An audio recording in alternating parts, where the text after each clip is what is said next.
Magandang gabi po, Luzon, Visayas at Mindanao.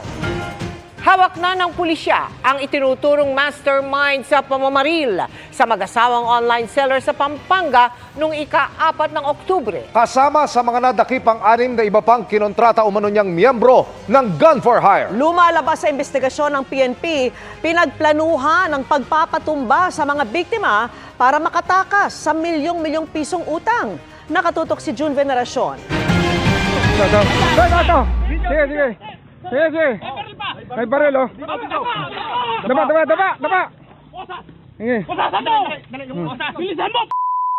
Huwag kang titingin! Sunod-sunod na dadakip ng mga pulis ang mga sospek sa pagpatay sa mag-asawang online seller sa bayan ng Mexico, Pampanga. Bilisan mo! Dala yung kamay mo! Bitaw mo! Kamay mo! Ayan, oh.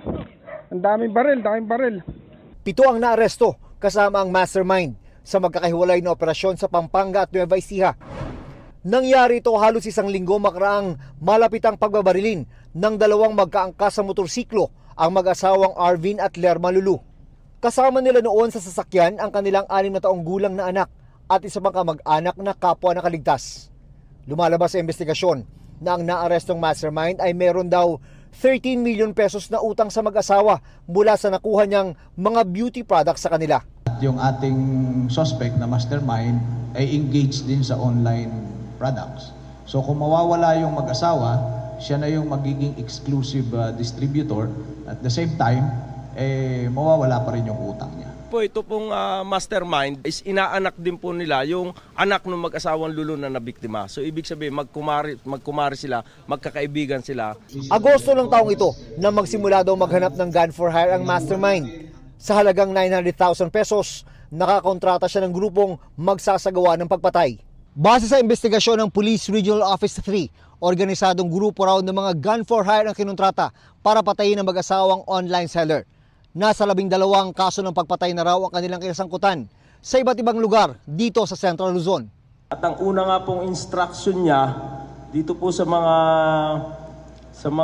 gun for hire na ito is pasukin na po yung bahay ng mag-asawang Lulu, kuhanin po yung cheque na talbog na inisyu niya na worth 13 million and then pati po yung 2 cellphone kailangan daw po makuha. But unfortunately, based po dun sa revelation po ng gunman, hindi po obra mahirap.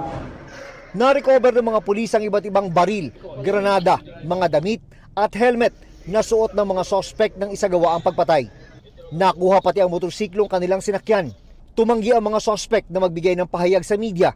Sir, para patas lang po, baka merong gusto magsalita sa inyo. No comment po ba?